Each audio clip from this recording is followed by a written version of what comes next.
ত্রিপুরা রাজ্যের বিরোধী নেতা জিতেন চৌধুরী হিন্দু ধর্ম সংস্কৃতি সম্বন্ধে একটি ন্যক্কারজনক বক্তব্য রেখেছেন।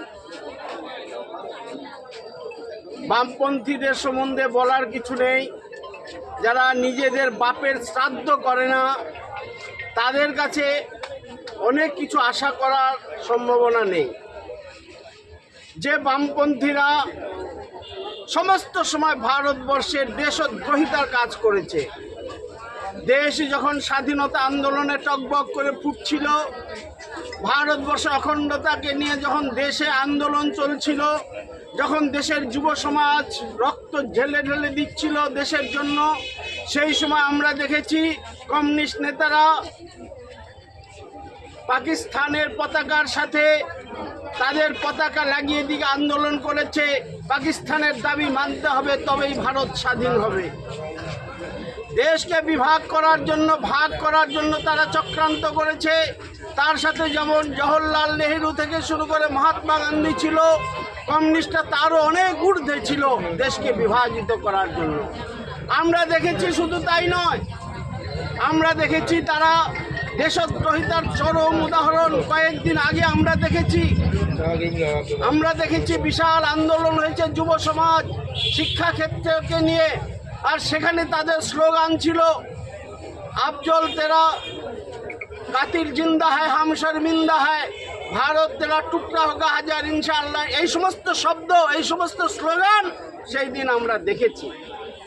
তার দ্বারা কি বোঝা যায় কোথাকার ছাত্র আন্দোলন আর কোথাকার পাকিস্তানের কথা তারা আন্দোলনের মাধ্যমে বলছে।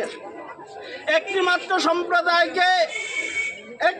সম্প্রদায়কে খুশি করার জন্য তারা ভাষণ দিচ্ছে। আগের দিনে নাকি ব্রাহ্মণেরা সবাই গোমাংস ভক্ষণ করত, এমন উৎকট চেহারা, এমন উৎকট শব্দ তারা সমস্ত ভারতবর্ষব্যাপী প্রচার করছে। তার দ্বারা এও পাচ্ছে, সমস্ত ভারতবর্ষ থেকে তারা বিদায় নিয়েছে। আজ আমাদের এখানে যা কিছু আছে সেটাও বিদায় নেওয়ার তলানিতে তারা ঠেকেছে। আমরা দেখেছি পশ্চিমবঙ্গে তাদের এক নেতা প্রকাশ্য দিবালোকে গিয়ে গোমাংস ভক্ষণ করছে। ভাবুন একবার, তাদের মুখ থেকে একবারও শুয়োরের মাংস খাওয়ার কথা বলছে না, তারা একবারও তালাকের বিরোধিতা করছে না। মুসলমানদের মধ্যে এত ধর্মান্ধতা রয়েছে তার সম্বন্ধে একটা শব্দ তারা বলছে না।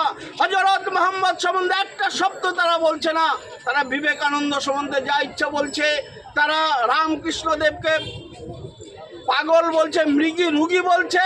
এমন অজস্র ঘটনা আমরা দেখেছি। তারা নেতাজি সুভাষচন্দ্র বোসকে তেজুর কুত্তা জাপানের দালাল বলে চিৎকার করে গালি দিয়েছে। আমরা ইতিহাস আমরা দেখেছি। তাই আমি আগেও বলেছি, যারা নিজের বাপ মায়ের শ্রাদ্ধ শান্তি করে না তাদের কাছ থেকে এর চেয়ে বেশি কিছু আর আশা করা যায় না। তাই আজকে আমাদের ত্রিপুরাতে যে জন আন্দোলন শুরু হয়েছে, তাদের বিরুদ্ধে যেভাবে মানুষ ক্ষোভে ফেটে পড়েছে, আমি চাই আগামীতে তার এই প্রতিকার যে কোনোভাবে হবে। কারণ আমার আরেকটা কথা আমি সাবধান করে দিতে চাই কমিউনিস্ট নেতাদের, আর দ্বিতীয়বার যদি হিন্দু ধর্ম সংস্কৃতি সম্বন্ধে এমন কটূক্তি করে, তাহলে তাদের জিভ টেনে ছিঁড়ে ফেলার জন্য সক্ষম।